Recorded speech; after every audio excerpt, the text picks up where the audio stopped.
നമസ്കാരം, എല്ലാ കുട്ടികൾക്കും ഗിരീഷ് സാറാണ്. ഈ ചോദ്യങ്ങൾ നിങ്ങൾ പഠിക്കാതെ പോകരുത്. പ്ലസ് വൺ ഫിസിക്സിൻ്റെ പരീക്ഷയാണ് 23-ാം തീയതി. ഉറപ്പായിട്ടും ഈ ചോദ്യങ്ങൾ പഠിക്കാതെ പോരെന്ന് പറഞ്ഞാൽ ഇതെല്ലാം ലോസാണ്. ലോസ് നിങ്ങൾക്ക് ഓരോ ചാപ്റ്ററിനകത്ത് ഈ പ്രധാനപ്പെട്ട ലോസ് നിങ്ങൾ ഒരിക്കലും പഠിക്കാതെ പോകരുത്. എല്ലാം അതിനകത്തൊന്നൊരു കുറച്ച് ചോദ്യങ്ങൾ ഉറപ്പായിട്ടും പരീക്ഷയ്ക്ക് വയ്ക്കുക. ചിലപ്പോൾ 50% ചോദിക്കാം, ചിലപ്പോൾ 70% ചോദിക്കാം. എന്തായാലും ഇത് പഠിച്ചുകൊണ്ട് പോകണം. Principle of homogeneity of dimensions first ചാപ്റ്ററിനകത്തെയാണ്. രണ്ടാമത്തെ ചാപ്റ്ററിനകത്ത് പ്രധാനമായിട്ട് ലോസ് ഒന്നുമില്ല. പിന്നെ നിങ്ങൾക്ക് മൂന്നാമത്തെ ചാപ്റ്ററിനകത്ത് ട്രയാങ്കിൾ ലോ ഉണ്ട്, പാരലോഗ്രാം ലോ ഉണ്ട്. ആ ട്രയാങ്കിൾ ലോയുടെയും പാരലോഗ്രാം ലോയുടെയും മാഗ്നിറ്റ്യൂഡും ഡയറക്ഷൻ പഠിക്കുക.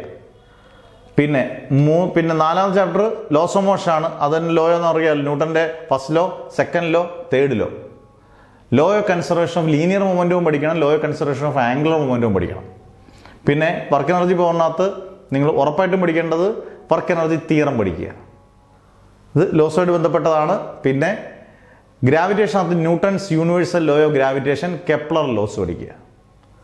മെക്കാനിക്സ് സോളിഡ്സിനകത്ത് ഉറപ്പായിട്ട് നിങ്ങൾ പഠിക്കേണ്ടത് ഹുക്സ് ലോ മാത്രമേ ഉള്ളൂ. ഹുക്സ് ഒരേ ഒരു ലോയേ ഉള്ളൂ, ഹുക്സ് ലോ. ഫ്ലൂയിഡ്സിനകത്ത് പാസ്കൽസ് ലോ ഉണ്ട്, സ്റ്റോക്സ് ഫോർമുലയുണ്ട്, ബെർണോളിസ് തിയറം ഉണ്ട്.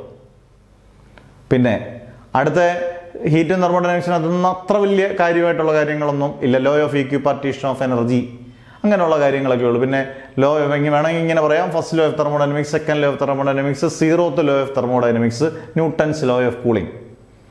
ഓസിലേഷനകത്ത് പ്രത്യേകിച്ച് ലോ ഒന്നുമില്ല.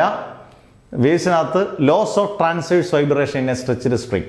ഇത്രയും ചോദ്യങ്ങളിലൊരു 5 ചോദ്യങ്ങൾ ഉറപ്പാണ്. വളരെ ഷോർട്ടായിട്ടുള്ള വീഡിയോ കണ്ടുപിടിച്ചുകൊണ്ടേ പോകാവുള്ളൂ.